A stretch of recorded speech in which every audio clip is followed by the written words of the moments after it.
Oh, did you guys see that?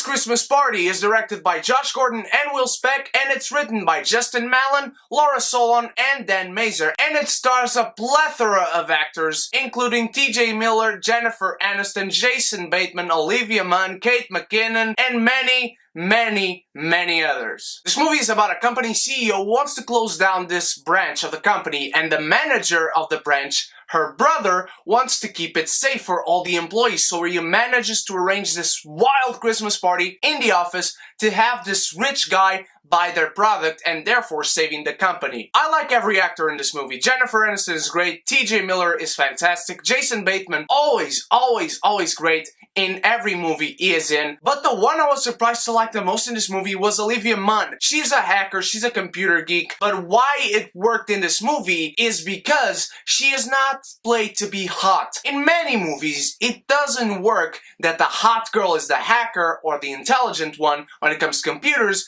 because they are played as just eye candy, as just the hot girl that happens to be good at hacking and at computers, and it's never explained, never founded, never has an origin story, if you know what I mean. It doesn't exactly happen here, but Olivia Munn is never here for eye candy only. From the get-go, she is a computer hacker, she loves being on a computer and creating things, and she has this very good product that in theory would work great if it ever existed, but she has some stuff to figure it out, but never is she the eye candy, and I liked her character, and I like her performance a lot, and she has great chemistry with Jason Bateman, who, as I said, is great in anything. Jason Bateman is great. I really like his character in this movie. He had a very good performance, but this is not one of his most shining performances for the simple fact that there's not 1 inch of shining moment for Jason Bateman alone. I like his story, I like the friendship he has with TJ Miller, but there's never a moment for Jason Bateman, even in comedies where he shines a lot, to stand out from the crowd, and trust me, there is a crowd in this movie. TJ Miller is fan-freaking-tastic in this movie. I love him. There is not one line of dialogue from him that I didn't like. Some jokes didn't exactly hit, but there was never a fail coming from him. And I really like his chemistry with every single one of these actors. Kate McKinnon plays the HR representative, and she's this very politically correct character who doesn't swear, who wants everything organized, everything as it should be, doesn't want anyone to go wild, but she has her reasons to. It's never quite really explained, but you can see where it comes from, and I really like that, and I thought she shined as well in this movie. I liked her in Ghostbusters, I'm one of those people, but I think here she was fan-freaking-tastic. Near perfection. Jennifer Aniston is the bitchy boss, if you know what I mean. She's there for you not to like her, and it works, but I would have liked to see the character go through an arc. There's a moment where she changes perspectives a little bit, but there's never the moment where the arc shifts. Her character is always the same, until she isn't, and there's just it. Everyone is great, a few surprising actors here and there. I really like Jillian Bell in this movie. I've liked her in most of the stuff I've seen her in. In this movie, not so much. I like her performance. I didn't dislike her character, but I can't say I liked it either. The problem with her character for me is not that she's playing a pimp, but the story itself. How she comes in, how she goes out, how she intervenes in the middle of the movie. It just didn't gel well with me. This movie has a lot of laugh out loud moments. You are going to laugh in this movie. This movie is a riot to watch. I love the party essence of this movie. The problem with the party is that while the party is already going on about 20 minutes into this movie, maybe a little more, maybe a half an hour, let's give it, the party doesn't really start until another 15 minutes. They are already at the party, but nothing is really going on, you know? And that is just one of the problems with the story, because as everything is being set up for this, as characters are having conversations and talking about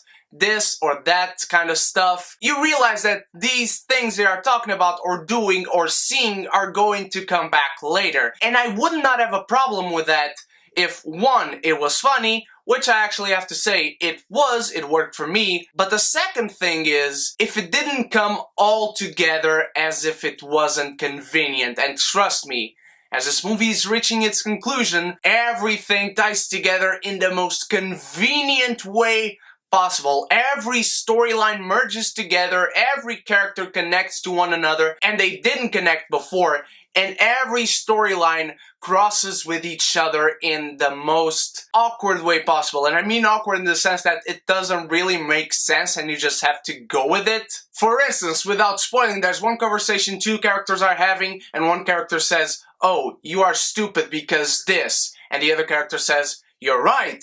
And the other character repeats, "Oh, I know I'm right." And the other character goes back and says, "Oh no, I don't mean that. I mean this. If I do this and that will mean this and that." You know what I mean? You've seen that in a lot of comedies or any other movie, to be honest. And there's a moment again where every storyline comes together and you're like, "Oh, so this did not only connect to that, but it also connects to this? Okay, movie, I'll buy it because you've left me in a good mood until now." It's one of those comedies where it is really funny, all the actors are doing good, all the characters are likable except for Jennifer Aniston, but that's her job, not to be likable, her character. It's unfortunately not a comedy that you grab onto the story except for one storyline of one character, and that's just it. I have to shout out Courtney B. Vance for being so great in this movie, and actually I would have liked to see a little bit more of him. It has the laughs, the storylines are there to be taken advantage of, and by that I mean to have good story structure, but it just doesn't gel well together. Office Party is certainly a movie you can watch many, many times and still laugh at it when you are at a party with friends or something like that. It's a movie that will leave you in a good mood. You get out of the movie laughing a lot. I laughed a lot in this movie. Characters are funny, storylines are funny, but they are just not well gelled together. Because the jokes themselves are so funny, I will have to give this movie a very low martini. I understand if anyone disagrees with me in the comments. I understand if anyone doesn't like this movie as much as I did. It gave me the laughs. The story is not the best. Not nearly the best. But I did laugh a lot in this movie, and that's why it gets a martini. A good time. Anytime. What did you think of Office Christmas Party, my beautiful geekies? Let me know in the comments below. What is your favorite party movie? Not just a movie where there's a party going on, but also a movie which you like to watch as you're having friends at your house in a party. Let me know that in the comments below. And of course, we are 2 days away from Rogue One. Leave your questions for the hashtag Rogue One Q&A. Ask me anything you want about anything you want in the comments. And if you like this video, leave your like to let me know, and also subscribe if you haven't to join the beautiful geeky community, where you can be geeky united. Also, my beautiful geekies, there have been some problems with YouTube, I have heard, so if you're already subscribed, and if you are not subscribed also, click the little bell next to the subscribe button so you'll be warned anytime I upload a video. I got another movie review coming today, 2 movie reviews coming tomorrow, before Rogue One. I can't wait to see you on those reviews. I can't wait to see you in the Q&A. And of course, stay beautiful, stay geeky, shit!